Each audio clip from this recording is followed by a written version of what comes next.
let's go to our good old professor, Len Sherman, who was on the show prior. And, he sends us emails every now and then, especially when we nail the head on the Uber and Lyft coffin when it comes to some of the crap that they try to pull. Now, this might be a little eye-opening when it comes to some drivers who like to be the happy ants and accept everything. He's got some good insight, and I hope for those happy ants that accept everything, except unless you're in Washington, because you're probably happy to take those rates. But if you're outside the state of Washington, you might want to really pay attention to what Professor Len Sherman is saying, because he studies this. He's a professor. Sergio, you know him very well. If you want to, give a couple of the credentials, you can go into the email. Yeah, I know very well. He's a great friend, and he's a huge fan of the show. So, I mean, this guy's a professor at Columbia Business School. He's an Ivy League professor, okay? But he enjoys what we do, and then, we communicate quite a bit. So we had run this test with two drivers in Chicago, phones side by side, both drivers getting completely identical trips, Walt, listen to this one, for completely different prices, right? So we ran this test, and Chris has been working on it. So next week, we're going to show you the test that we ran. And I'm sure we'll hear from the professor again. He goes, Serge, your session today on Show Me the Money made eminent sense. Congrats on the hard work to put it together. Yeah, Chris did most of the work. I just put it together, the rest of it. I strongly believe Uber has been using behavioral science and to set driver-specific compensation for quite a while. And, we talked about the gamification, gamblification, and how these highly paid, behavioral scientists, psychiatrists, psychologists work at Uber, create these bells and whistles, the colors, all these things that you guys see on the app, which is for a simple business like picking up point A, dropping at point B is completely unnecessary. But it is not, because they're playing with your endorphins in the head, the release of endorphins, all that good stuff, right? So he watched this, and we had a segment which is going to show up probably next week or so, whatever. And I talked to tons of behavioral scientists about this, and they educated me. They educated me in how these guys train you from the first day you sign on all the way to the end, what kind of reinforcement tactics they use. They will throttle you. They will put you in quiet timeout. So he watched this, and he goes, all right, he goes, I strongly believe Uber has been using behavioral stuff, okay? Unless you have access to data that I'm not aware of, which I don't have access to data. But the behavioral scientists and the psychiatrists and psychologists I spoke with kind of confirmed that, yeah, they all have high-paid individuals at these companies playing with your levels of excitement and trying to get you hooked into the system and never let you go. But then, after 8 months or so, most of them are quitting. But 8 months is a long time to do this. So we can systematically prove that UNL or Uber and Lyft are playing the puppy training games. Very true. You described so well. For example, you said that drivers who think they get better trips from Uber by maintaining 90+% AR are flat out wrong. I agree. I'd bet the ranch that there's a strong negative correlation between acceptance rates and compensation per active or online hour. The trained puppies have it backwards, but we only have anecdotal evidence from small handfuls of drivers to prove the point. And Uber will never acknowledge the games you're suggesting they're playing. That's why I was so anxious to access large-scale comp databases from Gridwise, which he did not, and Gridwise is not releasing it. There are two reasons you can be a type A fully vaccinated driver. Type A meaning I follow these two rules. Just decline, and I know my worth. Walt doesn't have to worry about that because he has $1.50 and 64. In my rates, I have to do this I have to vaccinate myself with this right here. This is free vaccine, people. Come get it right here. And first, you're smarter, more analytical, and more disciplined than the vast number of gig workers, and Uber knows it. And second, you have far more financial and schedule flexibility, I agree, than most drivers, and Uber knows that too. For example, if a single parent can only jump onto the app between 9:30 a.m. and 2:30 p.m., when the kids are at school to keep food on the table, Uber will certainly exploit this knowledge with consistently lousy pay offers. Some drivers just don't have the flexibility to know their worth. No, this hit me funny, and I was laughing for like 10 minutes after this. He goes, no wonder Dara has to fly to Ukraine. This is from a professor, okay?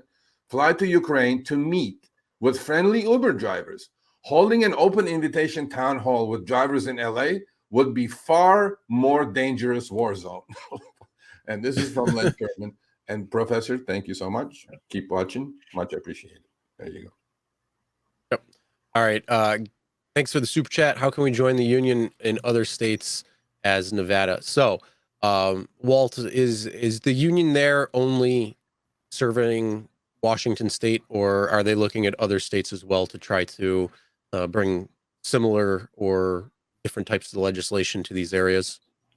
Well, part of what allowed us to be effective was that we got a law passed in Washington State allowing us to unionize, and it's limited. We're not allowed to effectively combine to try to set pay rates, but we are allowed to lobby, if you will, and so within each state, there's going to be different limitations of what you can and cannot do. However, in every state in the union, you can get together with other people and talk with your elected officials and have your voice heard. We have this thing called the First Amendment, which says you can assemble and try to make things better.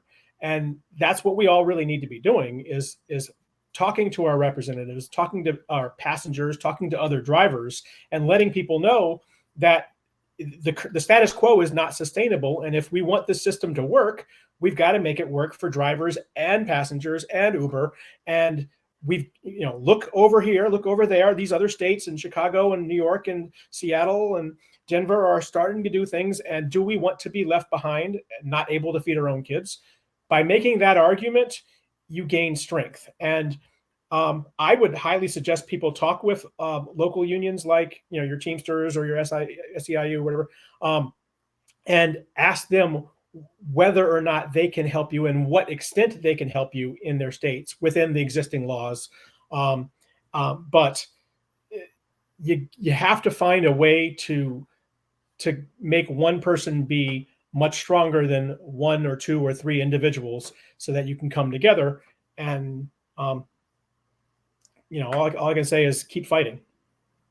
So yeah, I agree with Walt. I mean, you have to come together as driver force first, and then, have your voice. To have your voice heard, you have to lobby. You have to have some power. You have to know people, and it may not be easy for 1, 2, or 5 drivers to do. But if 1,000, 2,000 drivers come together, then the unions will listen to you. Then they will represent your cause to their, legislative contacts.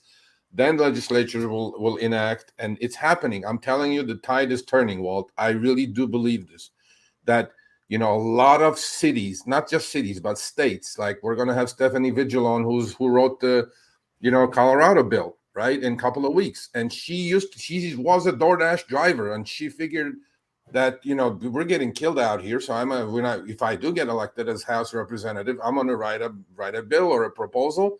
And the bill passed on the first committee. It passed already. It's on its way. So a lot of people are, in a lot of legislative bodies in a lot of different states are going after this. So that's why you're getting those messages in your app, Uber panicking and Lyft panicking, saying, hey, don't do this. Talk to your rep.